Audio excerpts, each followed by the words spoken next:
All right, Coach, coming off a big win against Ohio, did you get a chance to celebrate? I did. I had a big birthday, and I had a lot of friends and family who came, and it was great. It's always good to win on your birthday, for your birthday, and we needed to get back to our winning ways. We had lost a couple games in a row, and we weren't necessarily playing as good as I felt like we could play, and it was good to play much better. We didn't talk about this on Saturday, but how was it? I mean, coming off of 2 straight losses to get a big win like that, it had to just be a relief almost. We just wanted to play well. I felt like we needed to dig in harder into the intangible areas, and I've discussed those before, and I felt like our kids were prepared. I think our staff did a great job of preparing them, and our kids did an unbelievable job of execution, specifically defensively.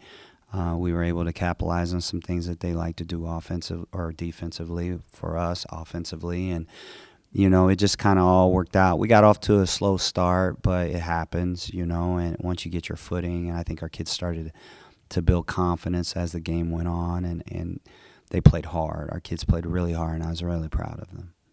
So you win a game by 38, you out-rebounded them by a ton, Mm-hmm. but still, 22 turnovers. What can you do in the next couple of days just to maybe clean up the turnovers a little bit? Suggestions? You have any suggestion? I mean, because we do a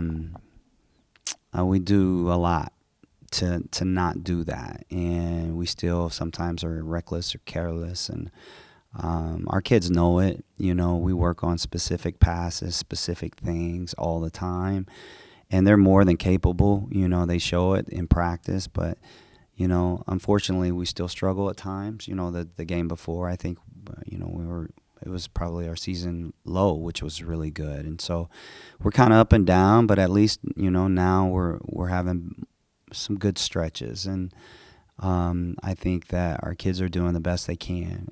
And we just got to keep practicing and keep working and keep making it a point of emphasis and staying engaged and locked in the moment. You've talked a little bit about the ceiling of this team. Mm-hmm. Is that ceiling going to be tied to cutting those turnovers down? Maybe? Absolutely. That was really good there. Absolutely. Like, if we can take care of the basketball, to me, as far as I'm concerned, we dictate the type of shots we get, and so if we get, we cut those turnovers down by 5 to 7 a game. I mean, we become dangerous then, because most of the turnovers that we get are not even forced. It's just the roll your eyes, just sit back down type of turnovers, and there's nothing at this point that I feel like I can say or do or really emphasize to really. I think the only thing that's really going to help is time, and hopefully we figure it out in the next month or so. We talked a little bit about this on Saturday too. Can you just talk a little bit about the crowd again, just the impact? Oh, it was amazing. Like, it was amazing. Obviously the guys played after, and a lot of people came to watch the guys even after. But throughout our game, I mean, you could feel the energy. And I felt like for us, it was important for all those people, especially the newbies, to see our kids in action. To see that we have a different product than what's been here in the past. And the ceiling of this team is extremely high, with our youth and, our talent level. And so I think that if we can continue to, play well when we have these larger numbers, when they come here for these promo type games and stuff, that they can adopt us and embrace us and feel like, we're their team. And I think as we continue to grow this program, I think our attendance is going to continue to grow because I see more bodies now than I did when I first got here, and so I just think it's on us to continue to give them, our staff, to give them what they covet, what they need, what they want, what they can be proud of, and they'll come. Eastern Michigan comes to town. Obviously, they're having a rough year. Mm-hmm.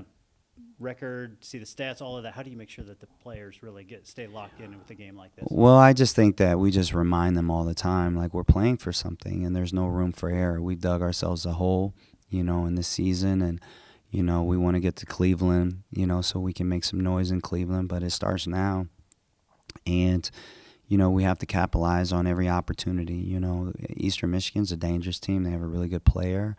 They have some kids that can shoot the basketball. You know, they have a point guard who's talented, you know, who with a lot of experience. And, you know, their their win this year is against Xavier. Well, Xavier beat us. So we're not that team where we can just show up. I mean, we can lose to anyone, you know, and I'm petrified to play against everyone. Well, petrified's not the right word. I'm nervous to play everyone because I know everyone is dangerous.